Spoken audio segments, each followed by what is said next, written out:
This is the Reviewing Network Live, a weekly stream of consciousness recording session where I sit back with you folks out there, talk about some of the big news stories from the past week, and some other things I found that might be of amusement to you out there. I think you might get a kick out of it.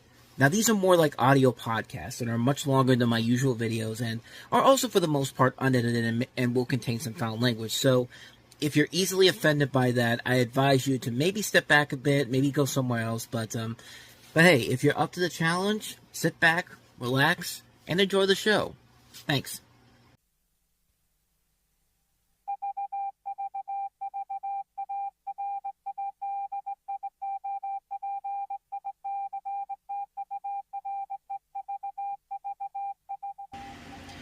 And for the 59th time ever, we are live. Hello, everybody, and welcome to another episode of the Reviewing Network Live. It is Sunday, and of course, the week has gone by, I should say.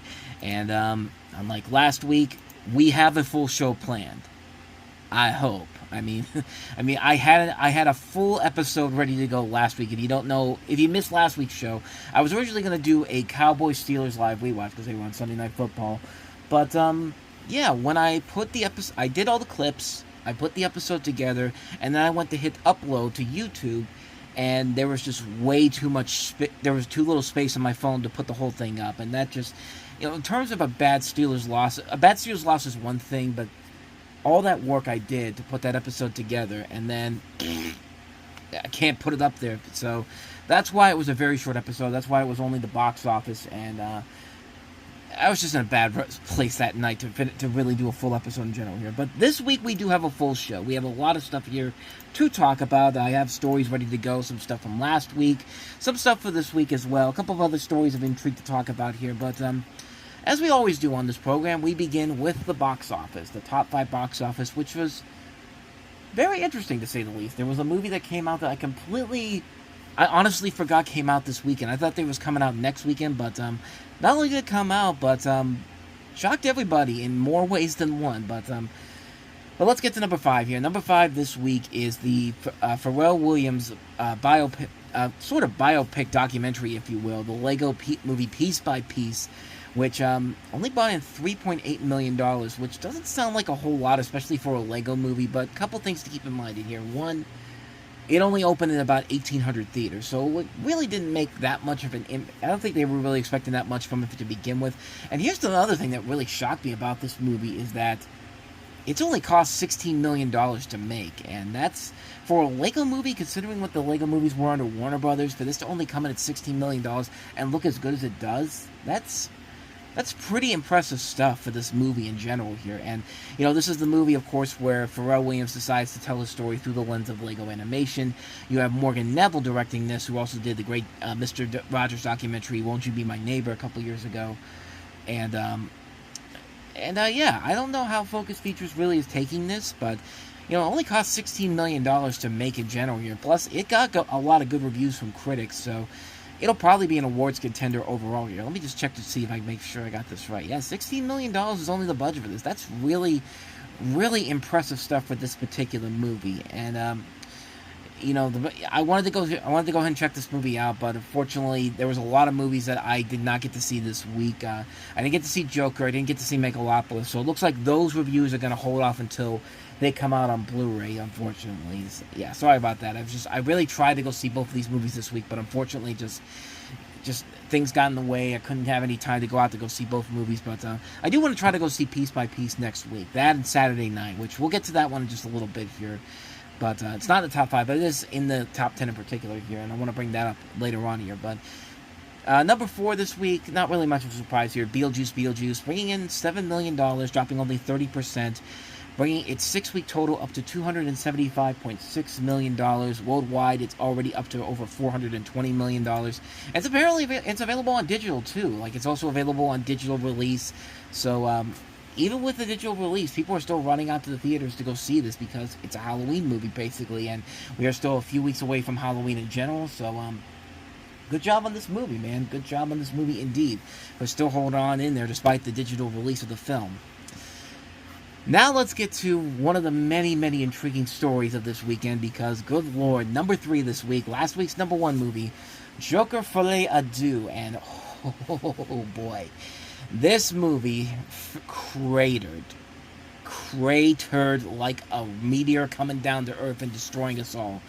$7 million this weekend, bringing its total to $51.6 million after 2 weeks. If you want to count worldwide grosses, it's up to $165.3 million, which is still way, way off of how much the original Joker made, which was over $1 billion at the box office. But the story here is the percentage drop. Last week, it opened up to, I believe, they initially estimated $40 million, and then it dropped to $37 million. This lost $30 million of that this weekend. It dropped 81.3%. Now, that does not usually happen for a blockbuster movie like Joker. Like, this is supposed to be one of the big blockbusters of the year. And just for context here, because unfortunately Box Office Mojo does not have the list here of the highest second week drop-offs of all time, but luckily Wikipedia does. I want you to take a look at this list here. So number one here, you have Collide, which was a movie that only opened in 1,000 theaters, opened to $1.5 million. That's the biggest drop-off at 88% from the previous week. Undiscovered, which was a movie we just recently talked about on Time About the Movies, dropped 86%. Slow Burn, 84%. Jane Got a Gun, 83%. Before I Go to Sleep, 82%. Geely, 81.9%. Bad Moon, 81.5%. Return to the Blue Lagoon, 80.8%. Friday the 13th, 80.4%. That's the biggest opening weekend on this entire list in general here. And The Brother Solomon at 80.3%. So with his 81.3%, this is up there as the eighth largest second weekend drop for a movie, and has surpassed Friday the 13th for the biggest drop for a blockbuster release from the first weekend onward. I mean, good lord. Like, I knew this movie got a lot of bad word of mouth, but my god. Heads need to start rolling at Warner Brothers sooner rather than later after this, because, good lord, like this, the more I'm hearing about how badly this movie was put together, how badly the studio botched the way that this was supposed to be marketed to people, the way they botched the test screenings for this, heads need to start rolling at Warner Brothers sooner rather than later. It's amazing how this film just fell off so badly, but yeah, it's going to be definitely one of the more interesting stories to keep an eye on over the next couple of weeks and months for the fallout from Warner Brothers, and to hear my personal opinion on it too, because like I said, I was going to go see it this week. Unfortunately, I just did not have the time to do it, so yeah. But there is, back to the positive news. Moving on to the number 2 movie this week, holding on in there, The Wild Robot, which dropped 28% from last weekend, bringing its 3-week total to $13.5 million. 3-week total up to $83.7 million, and if you want to include worldwide grosses, it is closing in on $150 million worldwide. And yes, ladies and gentlemen, a sequel is getting made. They just made the announcement on Deadline Hollywood yesterday, and I was a little bit skeptical about it at first. But then I heard that Chris Sanders was coming back. Chris Sanders, of course, is the director of the movie, who did Lilo and Stitch. He also did How to Train Your Dragon. So that's enough for me to say, okay, I was cautious at first, but you said Chris Sanders is coming back. I'm all in, because Chris Sanders very rarely does any wrong, and he created a really, really great movie with The Wild Robot here. So yeah, I'm definitely looking forward to seeing what he does with the next film in general here, and I'm really looking forward to watch this movie again. This is definitely high up there with one of my favorite movies of the year so far.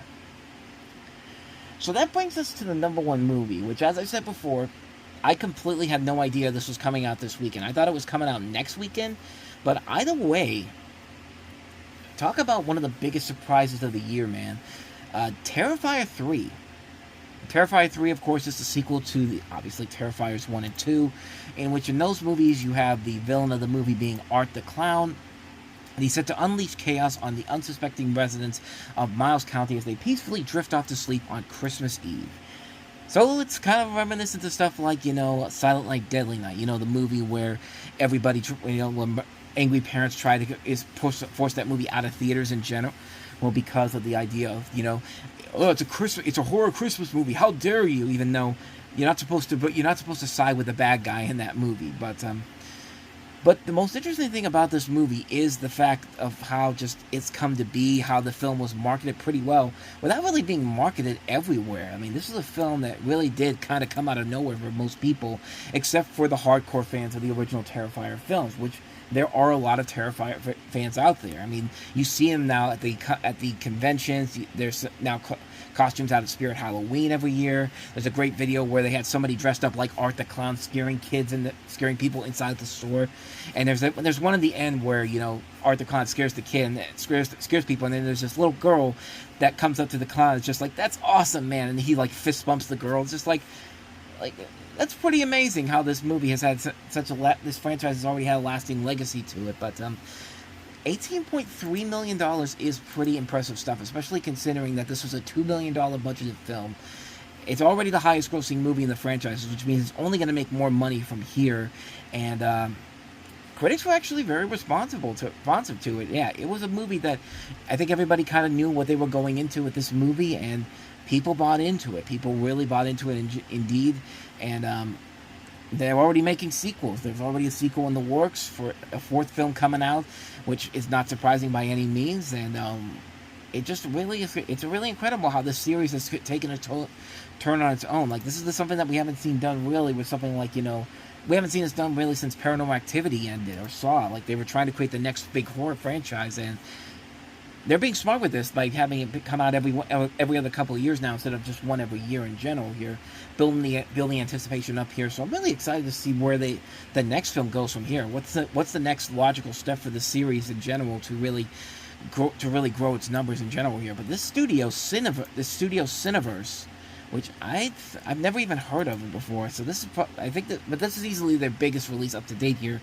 From what I know about it, one of the people that was behind it was working at MGM when the studio put out stuff in the mid-2000s, like the last Pierce Brosnan James Bond movie. He helped develop the Pink Panther movie with Steve Martin. He did the Amityville Horror, which were reasonable successes for the studio back then. And I think this is the same person that I read from Deadline Hollywood that is behind this. So yeah, a good job on his part, man. I mean, this studio really is becoming a force to be reckoned with right now, especially with a film like this in general here. It's going to be interesting to see how this one stays in the box office, because really, there's not really that much in terms of a movie that can really... Well, I take that back, because next week, Smile 2 comes out, and I think that's going to be the big wide release that will probably take the #1 spot here. But after that, all bets are off. I mean, there's nothing really that significant coming for actually several weeks now that I'm looking at the release schedule here. Let me take another look just to see. We have a Nora coming out, which will probably open in limited release, which I'm hearing a lot of good things about, the new Sean Baker movie. Let's see, what else is here? Is there anything else I'm missing? Smile 2 comes out next week. Then the following week, there's Venom. Okay, maybe there is stuff I'm missing here. But Venom: The Last Dance comes out in 2 weeks from now, so that'll probably be a big hit. And let me see if there's anything opening in November. I think the only big new release opening in the first week of November is the Robert Zemeckis movie here with Tom Hanks and Robin Wright involved. But other than that, I don't think there's anything other than that. But there are movies coming out next couple weeks. Smile 2 will probably be #1 next week, and then following that, Venom: The Last Dance will probably be the #1 movie next week, which will be interesting to see what happens if Venom: The Last Dance actually becomes the breakout hit that everyone thought Joker was going to do, because it'll just open the door for so many questions about what the hell went wrong with Joker. But there were other new releases this week that came out, some notable new releases, particularly the wide release of Saturday Night, which did open up to decent numbers, but I think they were probably expecting a whole lot more because the word of mouth in its limited run was so good. But Sony is projecting a long run for this, because this is an awards contender. Brought in $3.4 million this weekend, bringing its 3-week total now up to about $4 million in general here. Let me just see what the budget is for this movie. It couldn't be that much, I don't think. $25 to $30 million. So they're hoping the word of mouth on this is going to hold it together, and definitely something I'm looking forward to checking out. I love Jason Reitman's work. I love this idea of showing what happens on the first night of Saturday Night Live's premiere. So I'm definitely looking forward to check it out. I'm going to try to see that next week with Piece by Piece. But some other movies that opened up, we have My Hero Academia, You're Next, which brought in just $3 million this weekend. Not really much of a big marketing campaign for that, but still made $3 million in the process. Nightmare Before Christmas came back in theaters this week, bringing in $2.3 million, so not bad on that one. Another one that a lot of people were kind of expecting for the Donald Trump biopic, The Apprentice, which brought in $1.5 million. $1.5 billion is what Donald Trump probably would say about the movie if he was making it. Like, oh, this movie is such a big success. We brought in $1.5 billion. But, $1.5 million for this movie, which was picked up by Briarcliff Entertainment, the company that has mostly become Liam Neeson's retirement home.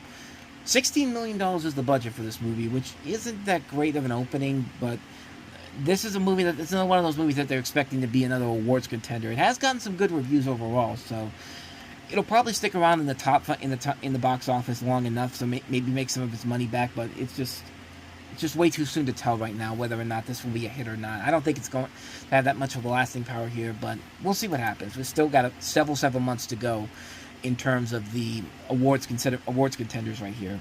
But other than that, though, that's about it for the weekend box office here. So let's get to some stories from the last 2 weeks, because this first story I have here came to us from about a couple weeks ago, pretty early on not this past Monday, but the Monday before it. So yeah, this first story comes to us from about a couple weeks ago, and there's a live-action hybrid Rugrats movie coming back into production again. There was a Rugrats movie that we were talking about doing a couple years ago with Paul King, the director of the Paddington franchise, involved. And back then, I would have said no to that, but Paul King is a pretty good director overall, but not the case with this newest one that's in development here. So I have the story here from Deadline Hollywood, and it says, everyone's favorite adventurous toddlers are getting the big screen treatment unlike any film or show in the franchise before it, with sources telling Deadline Hollywood that Rugrats, the classic Nickelodeon cartoon from the 1990s, is getting a live-action CGI feature adaptation with Jason Moore on board to direct. Saturday Night Live star Mikey Day co-wrote the script with Streeter Siddell. Created by Arlene Klasky, Gabor Schuster, and Paul Germain, the Nickelodeon series premiered in 1991 and became one of the network's most popular series. It follows a group of toddlers, Tommy, Chucky, Phil, and Lil, and their day-to-day lives, usually involving life experiences that become much greater adventures for the foursome. The show would get rebooted in 1996 following 3 seasons and would later go on through the 2000s. Its popularity led to 3 animated movies and a number of accolades that has garnered a new life as new generations discover old episodes on streaming. Karen Roosevelt is producing the film, as are Klasky and Schuster. Moore, the Tony-nominated director and producer of the film, television, and theater, seemed like an ideal fit to bring the characters to life.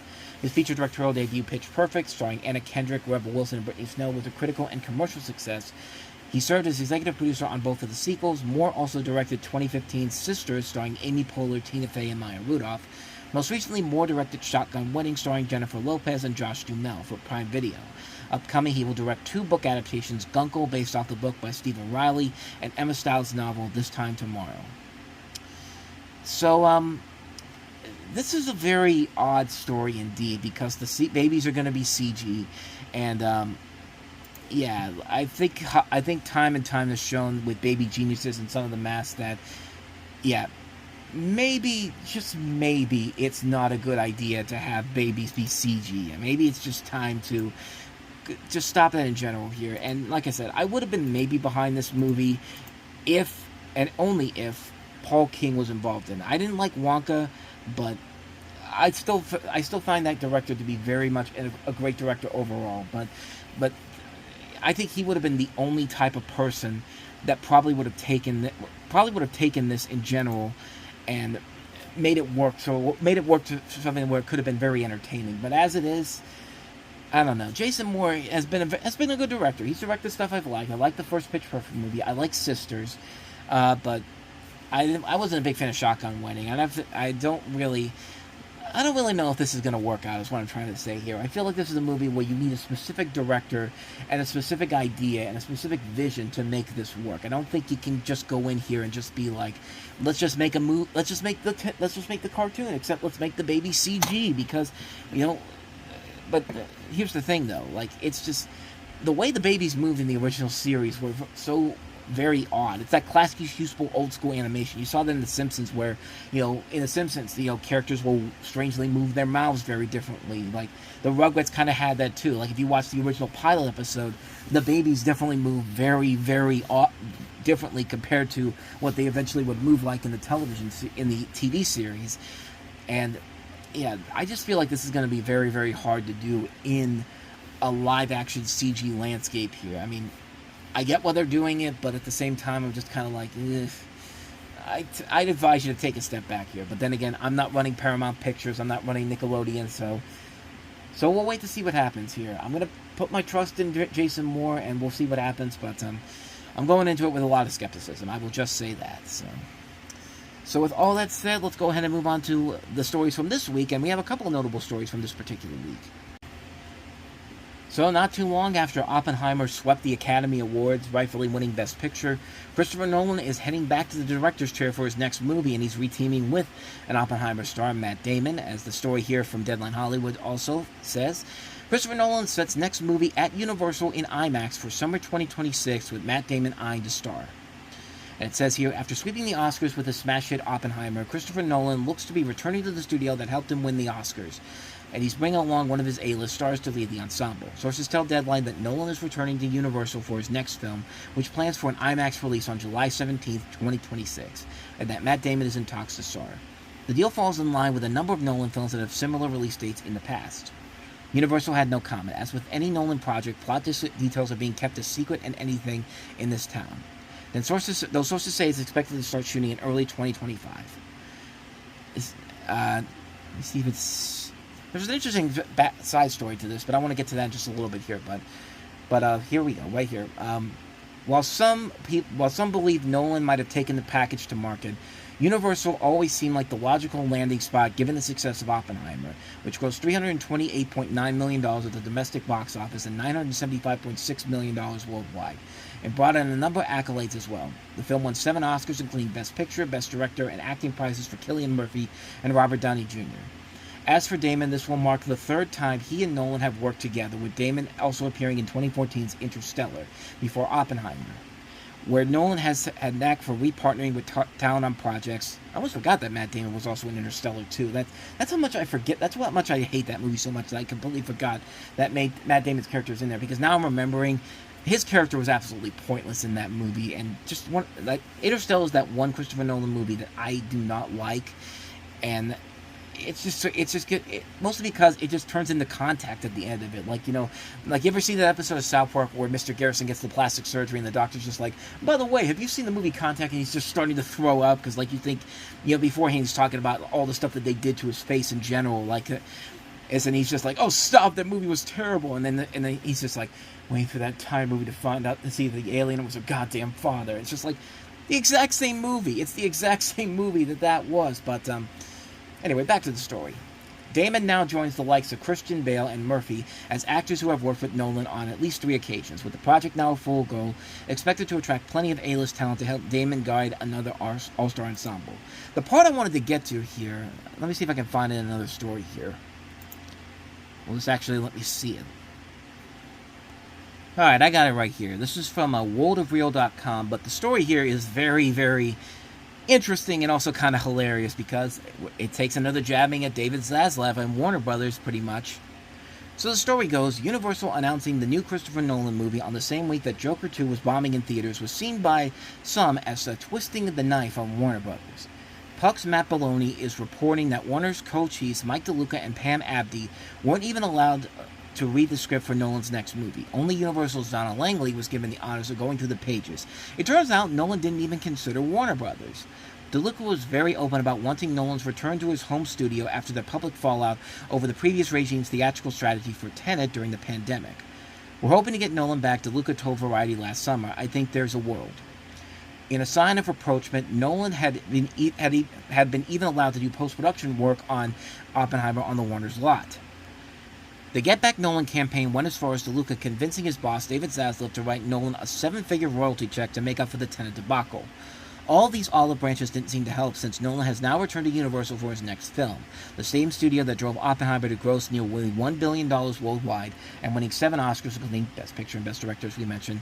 Nolan's exit is a major loss for Warner Brothers, which has cultivated a fruitful relationship with Nolan over the past 2 decades. Ever since Nolan's 2002 remake of Insomnia, the filmmaker and studio have been in partnership, releasing films such as The Dark Knight Trilogy, Interstellar, Dunkirk, and Inception. So yeah, Warner Brothers got the shaft, and mostly because of how the studio has been run, how the studio basically ruined the Tenet's chances of succeeding at the box office, even though Tenet was a really good movie overall. Tenet was a film that I was really, it was a film I really enjoyed a lot. I thought it was a very good film. Definitely not one of his better movies, but it's still a film I really liked a lot. I was really fortunate to see that in theaters. That was my first movie I got to see back in theaters after the pandemic had reached past the high point. But But yeah, this is very, very funny to see that Christopher Nolan basically told Warner Brothers, "Sorry, go fuck yourselves. I'm going back. I'm sticking with Universal." Although technically, if you really want to look at it, Universal and Warner Brothers do release movies through the same studio, through the same distributor, studio distribution services. So technically, he's still kind of with Warner Brothers, but at the same time, he's kind of not. But I just thought that was kind of an amusing follow-up story here. I'm surprised that Deadline Hollywood didn't have that in there, But yeah, Christopher Nolan's going back to Universal for his next movie, and quite frankly, I don't see why not. I mean, the last movie he did there finally got him the Oscars he definitely deserves, so more power to him. But let's go ahead and step aside from the world of entertainment for just a little bit here, because the sports world got a story this week that has a lot of layers to it, if you will. Let's talk about what is going on with the New York Jets. So yeah, this was definitely one of the more shocking stories of the week in terms of the sports world. But yeah, like this story begins on a Tuesday morning on ESPN. I'm on ESPN's website for this particular story here. So this starts off on Tuesday morning, and it says right here: upset by the team's 2-3 start, the New York Jets owner Woody Johnson made a stunning and unprecedented move Tuesday morning, firing coach Robert Saleh and naming defensive coordinator Jeff Ulbrich as the interim head coach. Johnson, with his first in-season coaching change in 25 years of ownership, said he consulted with general manager Joe Douglas, but called it my decision and mine alone. Woody Johnson and his brother Christopher Johnson, the vice chairman, broke the news to Saleh in his office at the team facility. Saleh was shocked, sources said. He was escorted to his car by the director of security, a source confirmed in which what was described as protocol. Sure. Escorting somebody out of the building like they're a freaking terrorist or something, which Robert Saleh is Muslim. I think if I remember reading correctly, Saleh is his last name. I just need to double check here before I say something pretty offensive here. Give me 1 second. Okay, I'm right. He is Muslim. He was actually the first Muslim head coach in NFL history, which, boy, that's not going to make anything sound better for the New York Jets, but I was right before. I wanted to get that straightforward, but anyway, that still feels really, really disrespectful. Like, you describe it as protocol, but like I said, you're taking him out like he's a terrorist or something, but I digress. In a statement released Wednesday, Saleh said he was grateful to have the opportunity to work with so many incredible people in the Jets organization.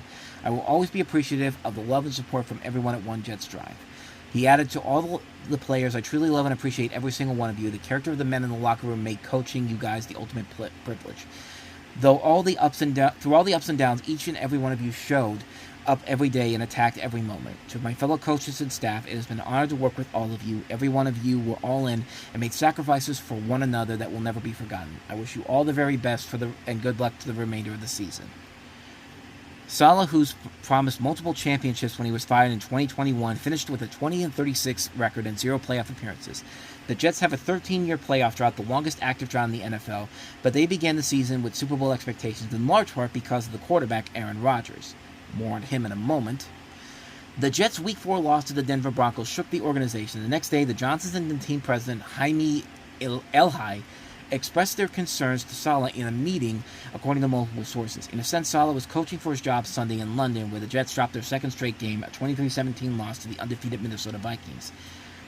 Ulbrich, in a mid-afternoon video conference with reporters, described the change as 4 hours of craziness.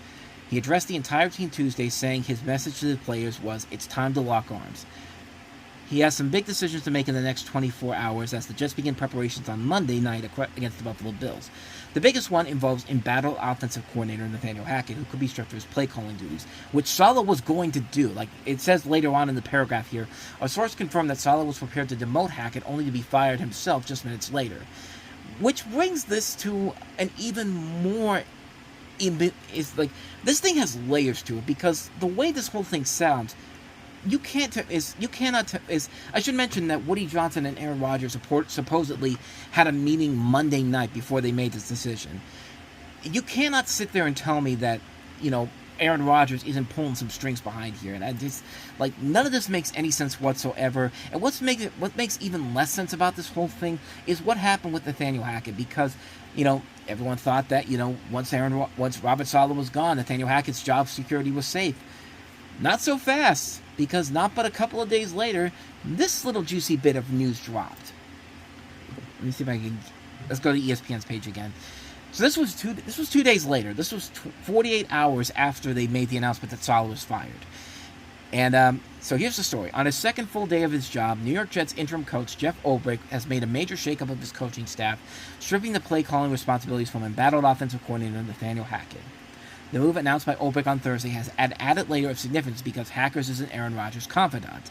One of the main reasons why Rodgers wanted to be traded to the Jets last year was his close relationship with Hackett. The new play caller is Todd Dowling, a former Tennessee Titans offensive coordinator who coaches the quarterbacks and holds the title of passing game coordinator. He will have the full say of the game plan and ultimately the plays that are called within the game, says Ulbrich, hoping to spark an offense that's ranked 27th in yards per game. Hackett will remain on the staff in an undisclosed role. Ulbrich says no titles will change, only roles, and also announced that he will remain the defensive coordinator and will continue to call plays. He hopes to be involved in the offense in time, looking to infuse my personality into that unit. The keys to the shakeup, of course, is how it plays with Rodgers. Ulbrich said he discussed it with the four-time MVP who gained public support.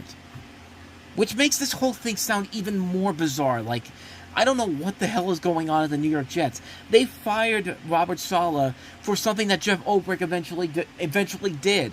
Sort of. They didn't necessarily say you're fired. They just basically told him. It's basically the equivalent of a boss at a global company saying is being told by his corporate the people, the higher ups before him. It's just like, we're going to demote you. We're not going to fire you, per se, because we still think you have some form of value to us here. So instead of having this big office on the 37th floor of our building, we're going to put you down in a cubicle with all the rest of the lowlifes of this building.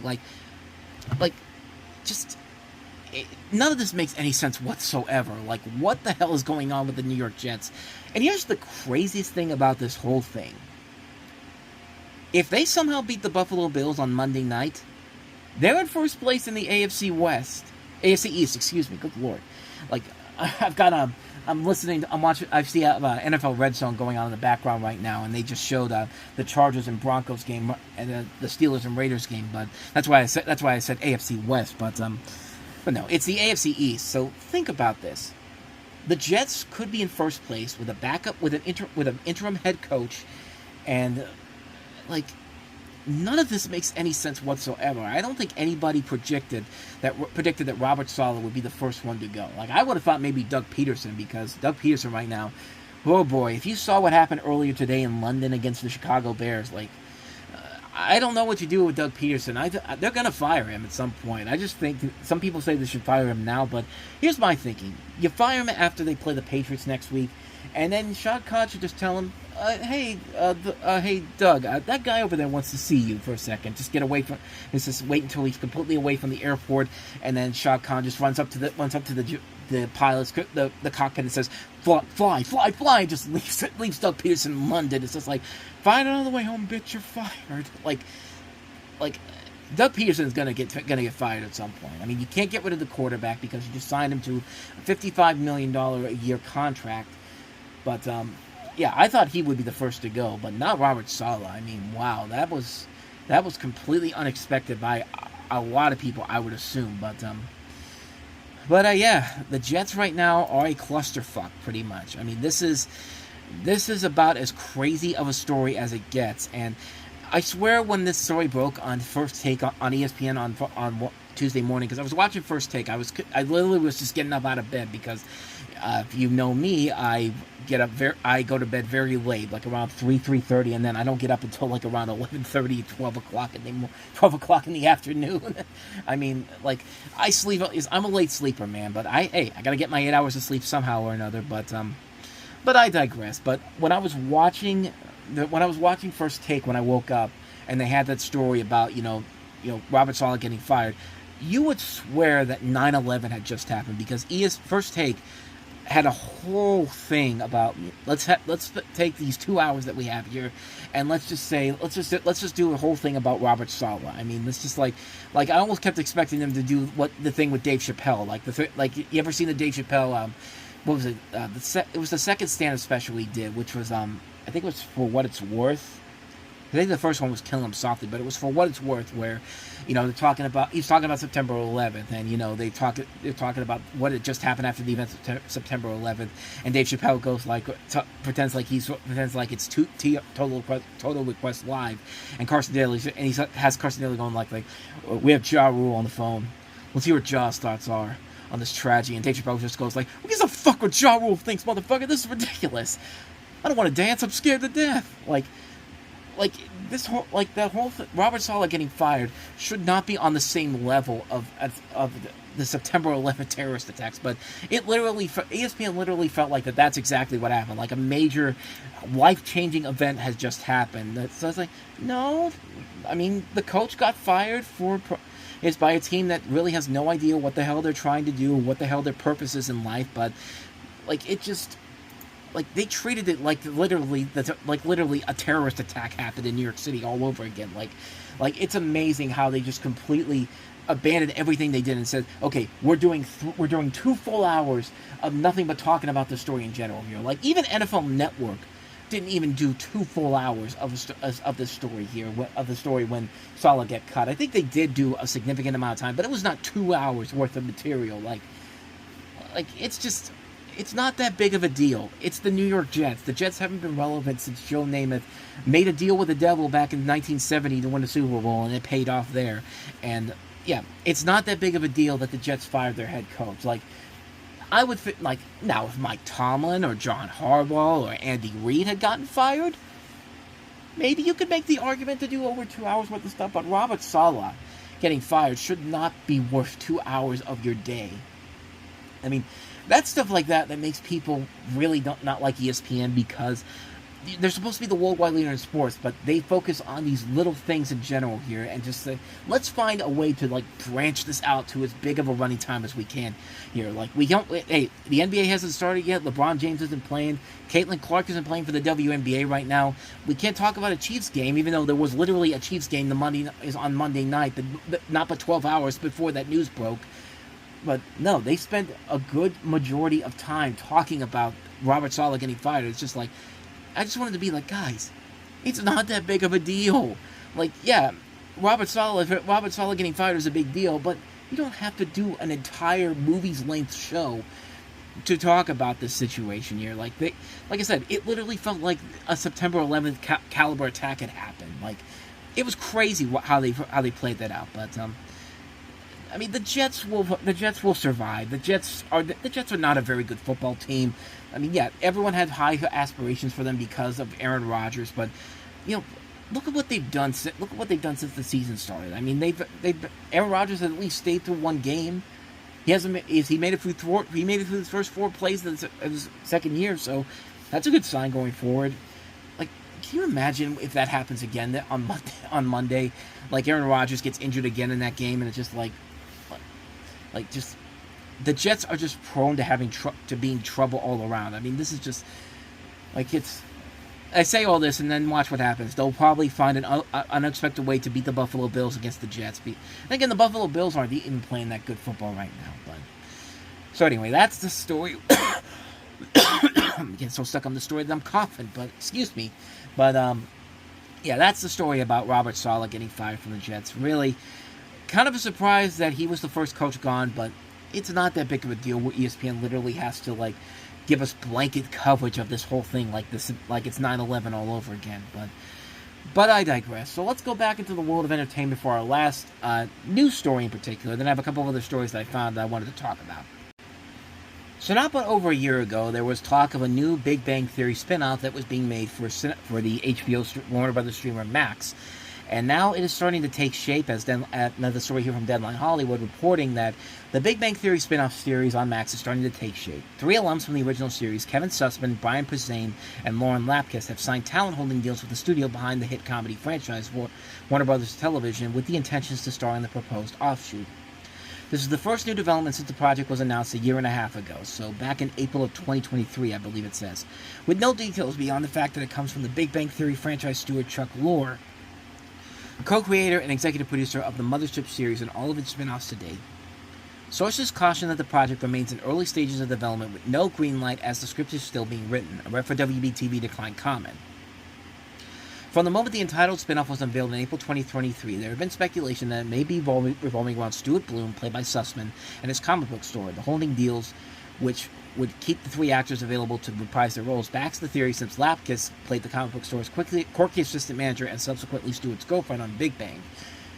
Posehn played another standout secondary character from the show, geologist and guitar enthusiast Bert Kibler. Sussman, Posehn, and Lapkus are believing to headline the proposed spinoff, which had been rumored to have 3 leads, 2 male and 1 female. That would mirror the initial setup of the Mothership series, which starred Johnny Galecki, Jim Parsons, and Kaylee Cuoco, before evolving into a true ensemble comedy.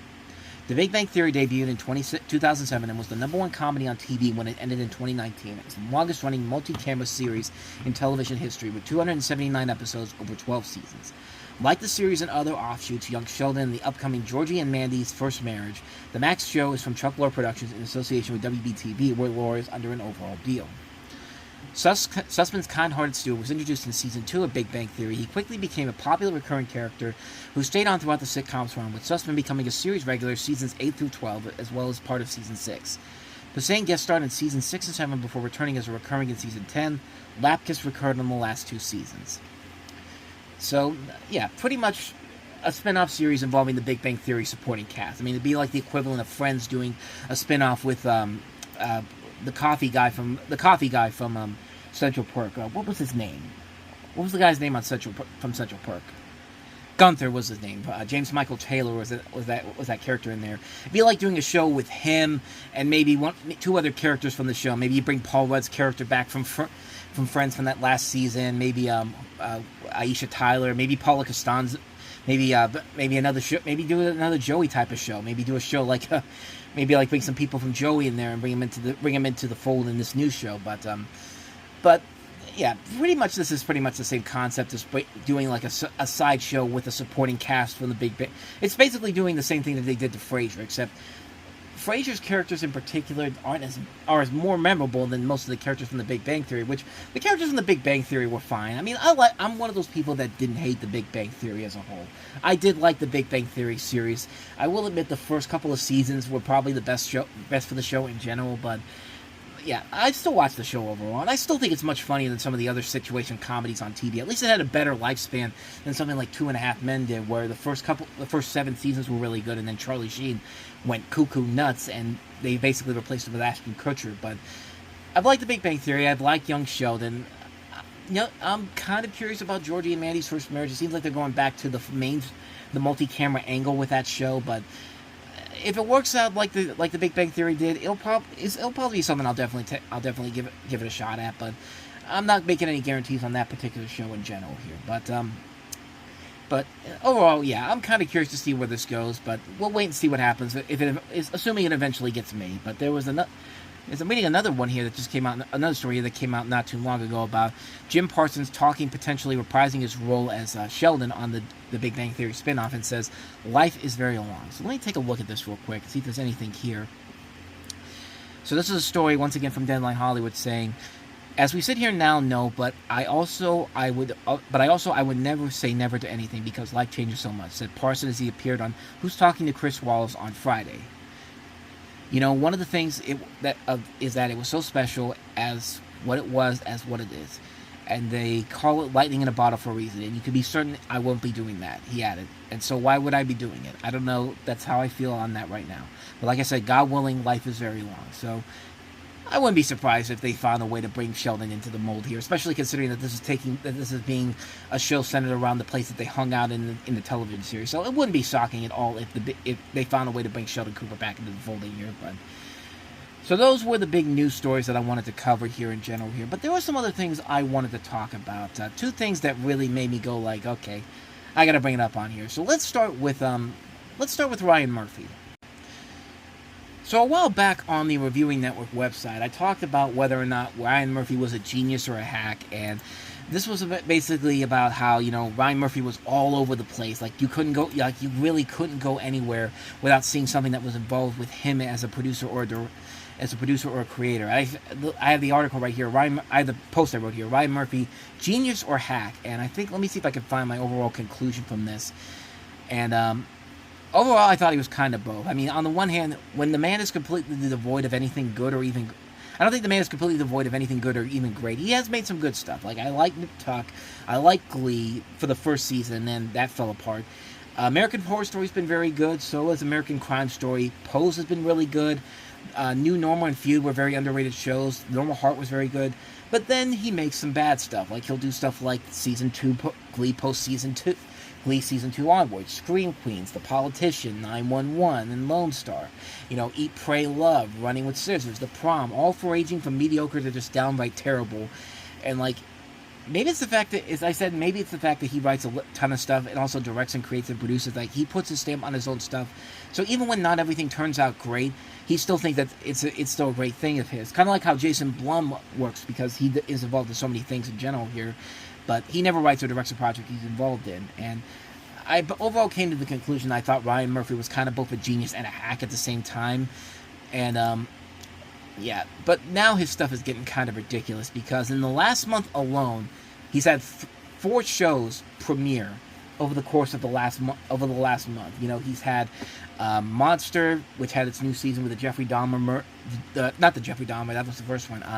The Menendez twins, which I've seen a couple of episodes of that, and I'm just kind of like, yeah, this looks about as bad as I saw from the trailers. I mean, it looked pretty awful. I mean, it's pretty bad. Like, it's really something where it's just like the problem with Monster's first season was that they were glorifying Jeffrey Dahmer as a whole, and in this, they're just taking it way too far here. They're proposing more on the incestuous depictions of the Menendez brothers. And just like, come on, man. Like, it's getting ridiculous. Like, if you really want to see a good Menendez miniseries, go and watch the Law and Order miniseries they did with Edie Falco in it. That was a great miniseries that they did. I think they were setting it up to be the next, their Law and Order's equivalent to American Crime Story.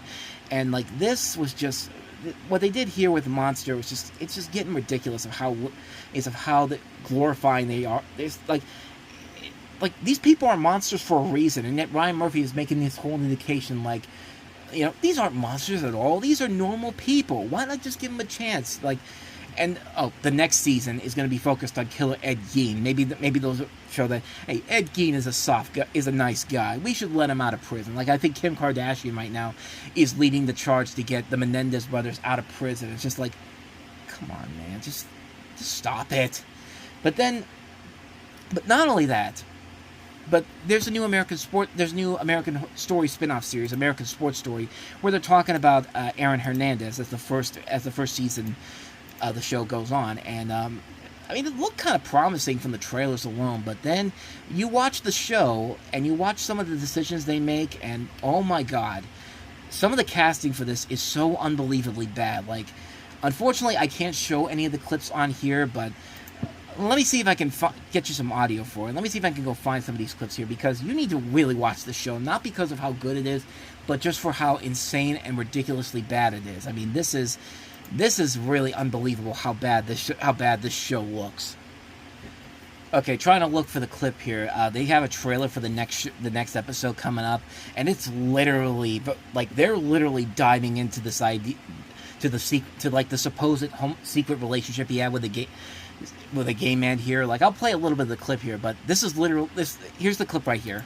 You said boys from Chicago. I did not know what to expect. I thought we had to go golfing or something.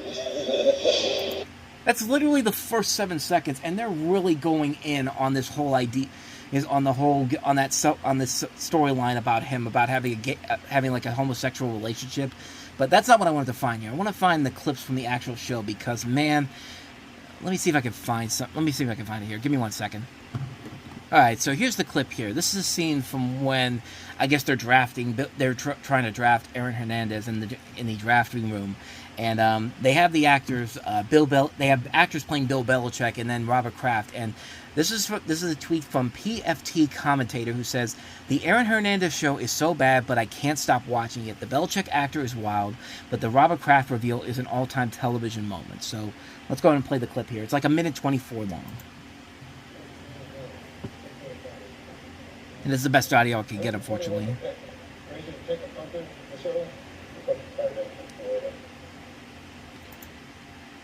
This actor who's playing Bill Belichick is Norbert Leo Butz, who, I mean, from the looks of it, it doesn't look like a bad Bill Belichick. I mean, he looks kind of like him, and And that's a great thing about what these shows do. Like, they do a really good job in terms of like getting the makeup all together on these characters here. I think I've seen this guy before in some stuff before. I can't remember what I've seen him in though. Let me see.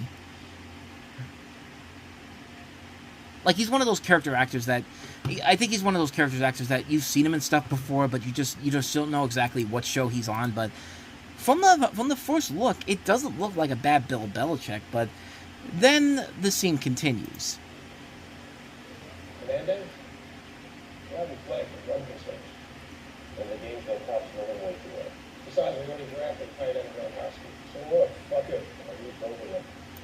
Okay, now you look at him and it's just like, okay, that's not a Bill Belichick. At least the first time we saw him, it looked kind of like him, but this is just like, yeah, that's definitely not him. But then, Two tight ends, fullback also. So coming up is Robert Kraft getting revealed. I swear to God, I thought it was him at first. Like, I thought they actually got Robert Kraft to do this, but as you're gonna find out, this is not him. But let's keep it going. No, I'm sorry.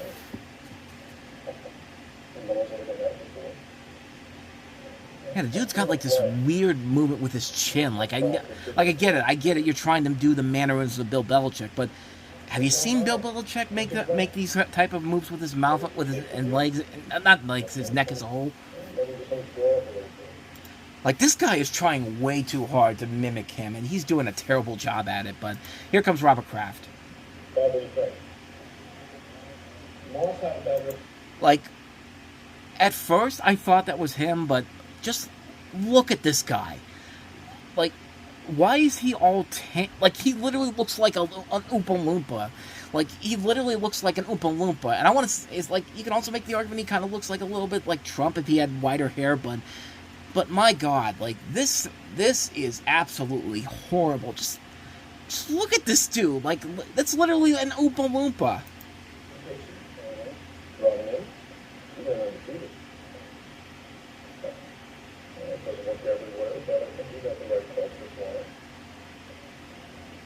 Taken care of. You guarantee him $100,000. We cut him loose for nothing. A ton of bucks if they know this. And I'm just doing it like that. I mean, my God, like, I can't, like, how is it not hard to not look at this guy and just, like, what the hell are what the hell are you doing? Like, what the hell is going on here? There's another clip I want to find of Rob Gronkowski. They have a Rob Gronkowski actor in the show, who's, of course, I think he was drafted around the same time with Aaron Hernandez, if I'm not mistaken. But let me see if I can find that clip, because that one is even more insane.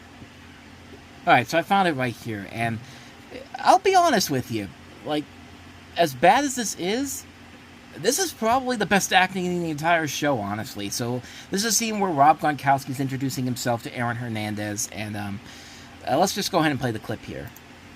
Aaron. What's up, bro? I'm Rob. They call me Gronk. They call me Aaron. Nice. Hey, you meet Coach yet? No, not yet. That tool is fucking scary, bro. Let's go. Holy shit, that's the Brady. Oh, no shit. Let's go, baby. Let's go. Yeah. Like, he's talking like a character Adam Sandler would play, like one of those characters where it's supposed to be a completely different person than Adam Sandler. He has got like the squeaky voice, like he's playing his sister from Jack and Jill, just like, let's go, bro, let's go, like that type of stuff. But to his credit, that is kind of what Rob Gronkowski does sound like in real life in general. But I mean, the guy has the look, but it's just the acting, man. Like, listen, let's listen to this again. They call me Gronk. They call me Aaron. Nice. Hey, you meet Coach yet? No, not yet. That tool is fucking scary, bro. Like, he sounds like a mix between an Adam Sandler character and somebody you would hear on Jersey Shore. Like what the hell is up with this guy? But like I said, the guy is actually trying to make something memorable out of this. If anything, the show is good for how bad it is. I mean, this has been a rocky show to watch from the very beginning. But I bring this up because not only do we have that, we also have Grotesquerie come out this month, which is, I guess, supposed to be a not American Horror Story, even though this is pretty much American Horror Story, except die in American Horror Story, because, man, like, this is a show that's just trying way too hard to be very pretentious and over the top, and again, kind of the only thing that really makes it watchable in any way, shape, or form is the performance by Niecy Nash, who has really become a really good actress over the years. Like, I remember her mostly from Reno 911, but you know, she's grown to become one of those great actresses that I really like seeing out there. She was great in The Rookie Feds. She's in a lot of other stuff that I've seen her in that's been very good. You know, she's a very, very good actress overall. You also have Courtney B. Vance in here. But one of the big things is that Travis Kelce is in the show, even though he hasn't really done a whole lot in general. Kind of like what he's done this season, pretty much. But then you have these characters, like this one character who's just like, she's only there, to create memes for the show. Like, she's just there. There's one promo out there for the show where I swear to God, she's literally like, you know, just twirling around like she's a ballerina. She's supposed to be like possessed and everything. And like, it's just like, good Lord, man. Like, what the hell are we doing? What the hell is this, man? Like it's a really, really rough show. It's a really, really rough show to watch on Grotesquerie. And then there's Dr. Odyssey, which is The Love Boat meets 911. I'm not even joking. That's literally what it is. It's Love Boat meets 911 with a little bit of ER in there. I mean, here's another show that just gets so ridiculous. Like, you really do feel like this is a show set in the world of 911 because of how over the top and over exaggerated everything is. Every disaster that happens is like a colossal disaster that if it's not resolved quickly, all hell's gonna break loose. Like, the ship's gonna go capsizing, like the Poseidon Adventure or the Titanic. Like, that's how insane and crazy this show is. That's how ridiculous and over the top this show is. I mean, it's really, really not out there how insane this is, how insanely bad this show is. Like, if I had to pick one show that's the worst of the bunch, Dr. Odyssey is definitely that show, because, man, what a rough show this is. This is a really, really bad show. But it just shows you the idea of what I'm talking about here. Ryan Murphy, you know, he used to do a lot. He used to do stuff that I did like, but in the last couple of years, it really just feels like he's just putting his name on stuff for the sake of creating stuff, so he has a lot more output out there, so he can make a ton more money. Like, a lot of the stuff he's done has not been that great, and it only become really memorable to people because of how just bad they are. And these are prime examples of it. All four of these shows I mentioned have something about them that are so terribly done, and yet people are still watching them because, you know, everyone's talking about how bad they are. And maybe that's a formula that works, but at the same time, I mean, I know this guy can make good stuff, and this is just, I don't know, to me, this just feels like something that's just like, somebody better tell Ryan Murphy to cool the hell down, because it's getting out of hand way too quickly for him in terms of stuff like this. But I wanted to bring that up in general. But I have one more thing I want to bring up here, and then we can go ahead and wrap the show up. So obviously, the major story pretty much everywhere was Hurricane Milton. You know, on Monday and Tuesday, there was a lot of worry that this was going to land as a Category 5 hurricane. The damage of this storm was going to be massive in general, but luckily, it did seem like that the storm didn't cause as much damage as they were worried about. It still caused a lot of damage overall. It landed as a Category 3 hurricane. So that's the good news on that front, is that the storm didn't turn out to be as bad as it could have easily been. I feel like it's like the storm could have easily been so much worse if it had landed as a Category 5. I mean, that would have quite literally thrown Florida pretty much off the map. But it does look like the storm didn't have as much damage as they were expecting. But with all that said, though, it still left a lot of lasting impacts on most people. And, you know, if you can donate money, do whatever you can to donate. I'm going to try to donate this. I'm going to try to get some money out there to donate as well, because, you know, that's something that you really should do. Plus, Florida is pretty much my second home, really. Like, I go there. I used to go there every year for a good chunk of the last decade, but after COVID happened, I've only been there one time. But I always go down there for Orlando, of course, Disney, Universal, that type of stuff. So yeah, Orlando has essentially become my second home pretty much. But what I'm bringing up here not the storm itself, because, I mean, yeah, there's damage, and there's going to be a lot of repairing to do here, but there's also a lot of damage for some of the people that decided to do stupid things, because, yeah, people decided to do really stupid things in general during the storm. Like, I'm looking at the page that I want to start off here. There's one story at the top that I wasn't going to cover, but I thought this was kind of interesting. There was a TikTok survivor who survived Hurricane Milton on a sailboat, and Actually, let's go ahead and take a little bit of a look at this. I'm not going to spend too much time on this because this is a 20-minute video, but I'm kind of curious here. This is coming from the same person from the other video I want to talk about. This TikToker refused to leave his sailboat as a Category 5 hurricane approached him, and this is the story of the man TikTok has dubbed the real-life Lieutenant Dan. As most of you guys know, we've been hit with some horrific hurricanes in the last couple of weeks, but specifically Tampa Bay has been hit hard twice. First by Helene, then Milton. And right before Helene hit, this video went viral on TikTok. No, never! Now me, I was scared, but Lieutenant Dan, he was mad. Obviously, the audio is from the movie Forrest Gump, but this went viral for obvious reasons. Who doesn't love Forrest Gump, and who doesn't love a good Florida man story? But I like Forrest Gump as a whole. I'm not going to say it's a great movie, but I digress. This is from Atozy, and Atozy does these videos where he looks at specific stories that go on in the world of the internet, primarily with TikTok. Sometimes he'll look at stuff from Kick or Twitch, just social media, just media in general, YouTube, sometimes Instagram. But this is a story he's talking about here about this guy, and let me just see if there's anything here in particular. But the bottom line of the story is that you had this guy that survived not just one hurricane, but 2 hurricanes in general here, and I mean, more power to him, man. I would never be able to do that, but that's not the story I wanted to cover here. I just wanted to see what the story was about, but the story I wanted to talk about is the second video beneath it. It says, IRL streamer, in real life streamer, instantly regrets breaking into homes live, and this was a story that came out a couple days. This was a video that came out a couple days ago from Atozy. So let's go ahead and take a look at this, because there's 2 stories in here that they bring up. My hands are up. that streamer broke into the apartments of evacuated people while streaming, which is almost as stupid as breaking into a government facility while streaming. Yo, come back! You get bit by... And then they show that's the exact same thing that happened to this one person. It's just like, so the main thing that happened with this is that, as they'll say here, Aiden Ross and somebody else, I think Ice. Who's the other guy? Who's the other guy that that does the in real life streaming? Ice Poseidon, I think it is. Ice Poseidon. Ross and Ice Poseidon giving away $70,000 to a certain amount of streamers to get hurricane footage. So the whole thing was that Aiden Ross and Ice Poseidon, as he said there, they were trying to get people, a specific amount of streamers, to go into hurricane areas and just go inside and break into their homes, and they'd get $70,000 supposedly.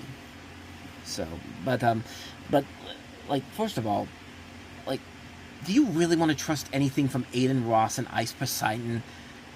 I certainly would not, but I just, like, I don't know, like, that just seems like an idea that if someone offered me that chance, it's just like, who are you working for? Like, who am I? It's like, who put you up to this, honestly? Because this leads us into this weird hurricane situation where you have Aiden Ross and Ice Poseidon giving away $70,000 to a certain amount of streamers to get hurricane footage from inside the hurricane. And allegedly, Shuvi was one of those people who were doing this for this alleged money. And I'm saying alleged because I haven't really seen any confirmation that he was a part of the 2 people getting the $70,000. Because all I have is Aiden's tweet here claiming that... So the tweet right here says, listen, $70,000 was promised to 2 specific streamers, not everyone. You guys need to get to safety and evacuate. Protect yourselves, please. It's not worth it, please. So Aiden Ross literally was promising this to 2 different streamers, and everyone thought that all these different streamers, if they went to this area and got the footage, like Aiden Ross was going to give them $70,000. Like, that just shows you how stupid the internet can be sometimes.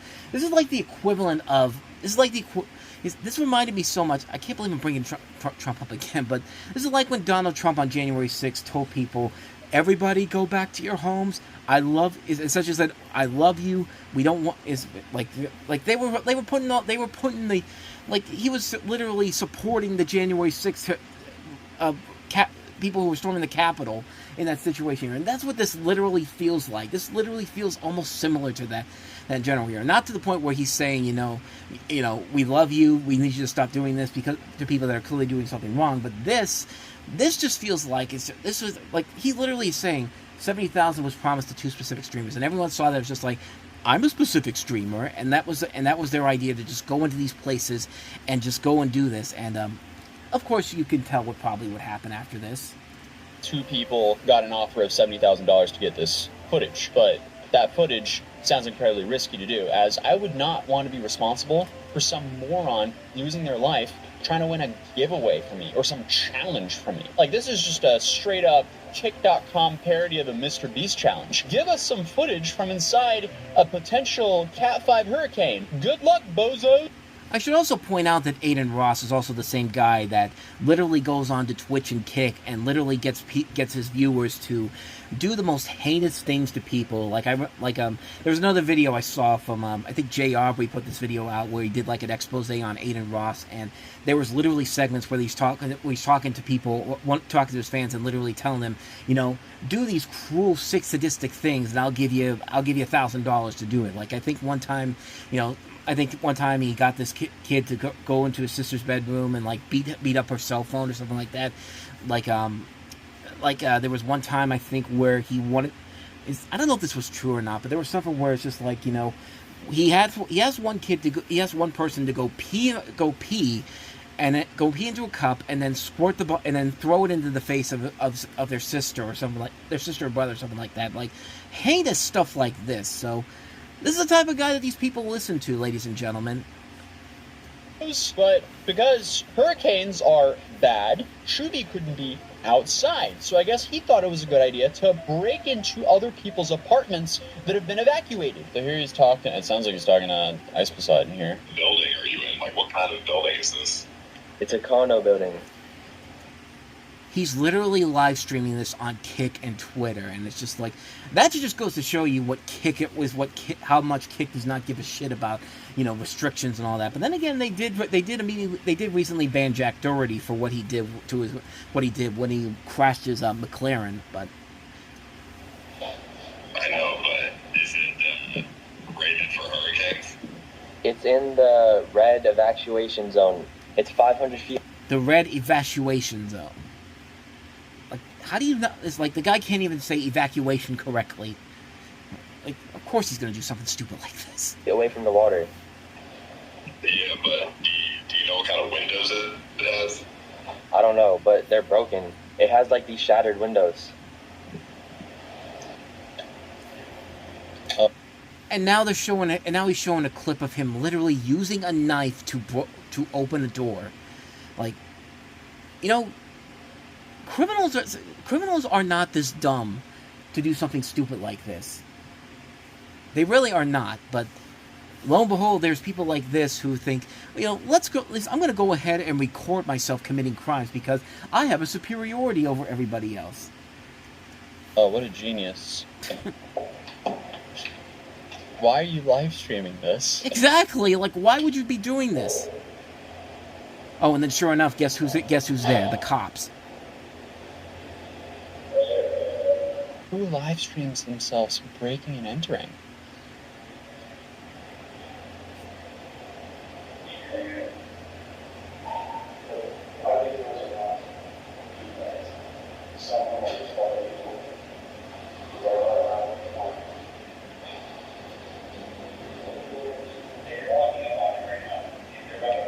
Yeah, just like the other clip. My hands are up. He's done. Oh, get down. Get down. Put your phone down. On the ground, down. I'm on the ground. Yeah, just like the other clip. He's done. This is what happens when you don't learn your lesson. So he's now facing the charges of armed burglary and resisting arrest without violence. Like, the guy even looks like somebody who would do this atrocious shit.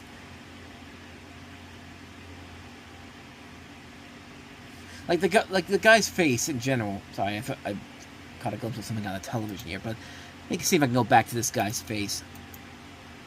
Like, the dude looks like somebody who would do something this stupid. Like, this is one of those people that looks like they don't have the brain cells to think, maybe this is a bad idea here. But hey, $70,000 is, even though I wasn't asked to do this, but.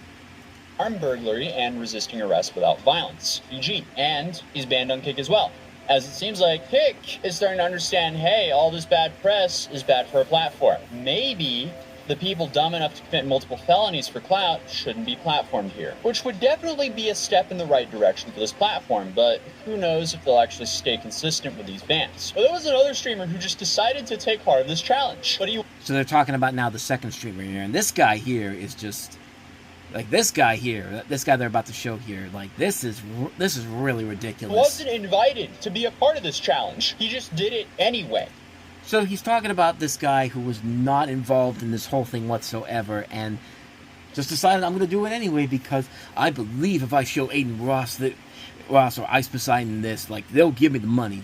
Like it's a black guy too, so it's just. So his plan was not to that live stream from a tent in a potential Cat 5 hurricane. Dude's really going for the Darwin Award. I'll let him explain the video in here. The right direction for this platform, but who knows if they'll actually stay consistent with these bans. Well, there was another streamer who just decided to take part of this challenge, but he wasn't invited to be a part of this challenge. He just did it anyway. So his plan was to live stream from a tent in a potential Cat 5 hurricane. Dude's really going for the Darwin Award with this one. What good is some money and clout if you're dead? We got a fucking lake joint and and I'm on an air mattress. Listen, oh yeah, let's. The dude is on an air mattress. He's holding an umbrella up like he's in the middle of a rainstorm. It's like he's friggin' Mary Poppins or what is it? Or is singing? It's like it's singing in the rain or something. Like I keep expecting him to just start singing the song from Singing in the Rain. Like I'm singing in the rain. You feel what I mean? Let's hang out by a body of water during a hurricane with no shelter. Like, he's not even wearing, like, a protective suit or anything. He's got a bandana on. He's wearing a white shirt. He's on an air mattress with an umbrella. With an umbrella as a shelter. My umbrella broke. It broke. And the umbrella broke, too. The last Hurricane Helene, in the video, I said that I'm never going to do this again. And for some reason, I'm out here again. Oh, right. He was the moron who did this. And okay. No. Like I said, if I... Like, get a tent or something, man. If you're really going to be this stupid, like, you got to be smarter than that. You got to have, like, a tent or something if you're going to do this. Like, this is ridiculous. If I die in the hurricane, give all my stuff to my mom. It's my mom's birthday coming up in 2 weeks. Give it to my mom. My mom, I love you. Your mother doesn't want the subs. Like, what? Like, who is your mother? Like, I really don't know if your mother really wants to know that you're doing something this stupid, and it's like this is the way she finds out you died. Like, you all of a sudden got all these subscribers, and then you realize that I'm sorry to, and then one of the subscribers is just like, I'm sorry to hear about your son. It's just like, what? You feel what I'm saying? You birthed me. I'm just trying to entertain the people. Aiden Ross, if I do this, give the 70K to my mom if I die, for real. Trash, you know what I mean? Go $100. But yeah, the water is getting to like all my electronics. And by the way, this is electronic air mattress. So you have to plug it into a wall. I just hope the water doesn't... He has to plug it into a wall. Like, just... Like, it's just... Like...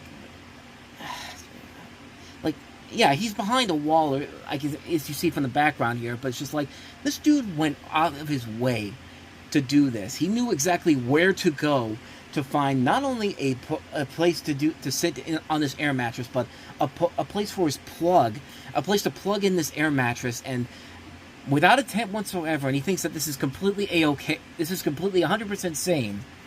Get to the power outlet, and I get shocked by the water, because it started tweaking on baby, you know what I mean? Look like Jake Future in that bitch. Oh, don't cancel me, you know what I mean? Shit. Start bugging. And now he's just saying stuff just to say stuff, man. Shout out to Jake Future, you know what I mean?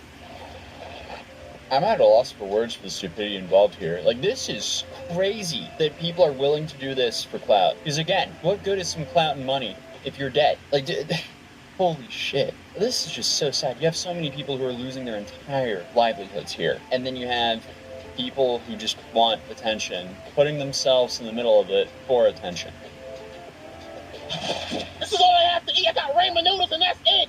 Ramen noodles. Like, this is all he has to eat during this whole thing. Like this is how you know this guy has no idea what the hell he was doing, because he's gonna do this whole thing, and yet the only food he brings with him is ramen noodles, and not even ramen noodles that are cooked.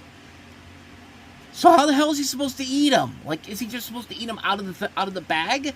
Like, this, the stupidity levels on this is just unbelievable. Like, I did not plan for this. I didn't even bring 2 packs to bring 1 pack. It's probably expired anyways. probably expired too.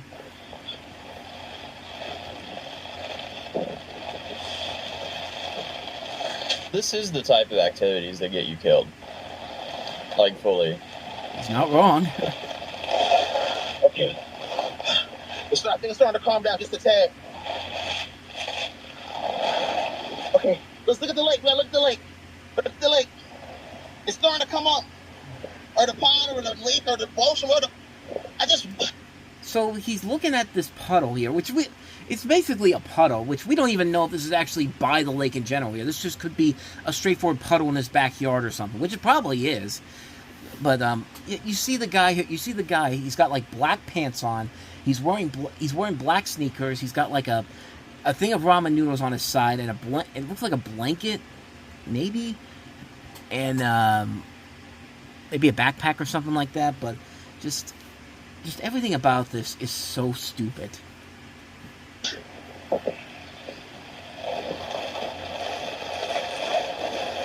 No, never mind. It does look like a lake. So maybe it's a lake in his backyard. I don't know. I don't think it looks like anything by the river per se, but I'm shocked by the stupidity involved. So, thankfully, Aiden saved his life by going into his chat and saying, "Bro, nobody getting paid. Leave. Evacuate. Save yourself, brother." Yeah, Aiden Ross had to literally go on to his thing and say, "Nobody is you're not getting paid for this. Like, you need to go. You need to literally go evacuate and get yourself protected, man." Because he was streaming at about... Like, as bad as I can criticize Aiden Ross, I gotta give him credit for at least saying, I need to go save this dude from getting killed. But he wasn't sitting in a hurricane yet. So shout out to Aiden for...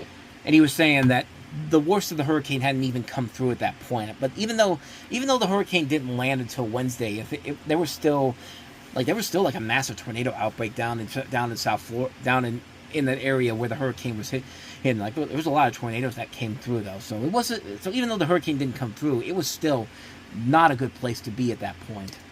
Saving this moron's life, but instead, clearly he didn't take it well because he was thinking he was going to get a big payday, risking his life. What? Wait! Bro, you weren't invited. Wait! Aiden Ross just commented, and he said he's not paying me. What the? What? Like, dude, you were the one that literally saw this and said, "Well, I guess that means anybody can do this. So yeah, I'm gonna go ahead and do this." You're the stupid one for doing this whole damn thing. Like, don't get mad at Aiden. I mean, Aiden was doing something stupid, but you're the one that's even stupider for thinking that you were going to be the one that was going to get involved in this whole thing in general. And just, yeah, this is incredibly stupid. But luckily, there were smart enough people out there to know that, hey, there was at least some people out there. At least Aiden was smart enough to tell this dude, hey, like, you gotta go protect yourself, man, because you're gonna die if you keep holding out here like this. So the life lesson here is that even in times of really bad situations, like what happened with Hurricane Milton, you can always find at least something to laugh at, some stupidity to laugh at. And those two guys who decided to break into the home of people who were evacuated, and also to just go ahead and just go right out of hurricane, thinking that you're going to get $70,000, like, you could still find a lot of stupidity out there in the world. But then again, this is Florida, of course. But then again, this is just how the world works sometimes, unfortunately. But so yeah, that's the story there I wanted to cover here. But let's go ahead and wrap this up by taking a look at some recommendations, that we can go ahead and get on out of here. Taking a look at some recommendations this week of newer releases. It's one of those weeks where we don't have a major new release, but there's a lot of catalog titles coming out this week. We've got Fear the Walking Dead, the complete series, comes out this week. A Prairie Home Companion, Cowboys and Aliens, Land of the Dead getting 4K releases. Brick's getting a 4K release. The Ring Steelbook is getting re-released from last year. Nightmare on Elm Street's coming out on 4K for the first time. it's funny because none of the I'm looking at the release schedule on Blu-ray.com, and there were a couple things that did come out on Tuesday that I'm kind of surprised aren't on here. But then again, most of them are DVDs. But I went to Walmart earlier today, and actually, you know what? I'm gonna go ahead and show you. Cameraman, put the camera back on me. Hi, how you doing? Let me just go ahead and show you, because I was just at Walmart earlier today, and I saw these, and I could have sworn that these were coming out next week or so, this Tuesday, but I went in there, I was able to buy them, so, yeah, I'll just go ahead and show you right here, because, screw it, why not? But, so, these are supposedly new releases coming out on Tuesday, but Walmart had them available. They had a couple of other ones available, too, like a Christmas Story, the Christmas Story and Christmas Story Christmas double feature set, which I was going to get. I held it in my hands, though, however, and I just felt like there was only one disc inside of there, and there was no special features involved in them. Plus, it was $18, so I could double dip and sell my other copies of it, but I just decided to hold off on it. But then again, the stuff I have here was more than enough already. But so I got Teenage Mutant Ninja Turtles: The Complete Classic Series Collection. I guess you can kind of consider this a movie stop 0.5, if you will. So if I could probably put the intro there, but no, I'm not going to do that. But so this is one of the new releases that supposedly comes out on Tuesday, the Ninja Turtles Complete Series Collection.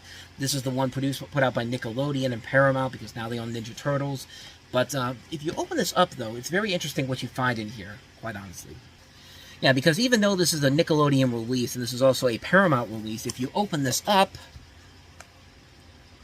these look familiar, don't they? If you have the original Ninja Turtle set, you know that these are the original Lionsgate releases. And you're thinking maybe, okay, maybe it's just the first few discs, but no. Every single disc in here is like the Lionsgate re-release. Is a Lionsgate re-release. Like, these are all the same discs that you got if you got the original Lionsgate releases when they came out on DVD. And yet this is a Paramount release, too. So, yeah. I'm kind of surprised how lazy they were with this, but at the same time, I'm kind of amused by it. It makes this kind of a more fascinating purchase than anything. But yeah, that's the Ninja Turtles Complete Series set. Now, these are the ones I thought were pretty interesting to find in there, because these do, I know come out on Tuesday.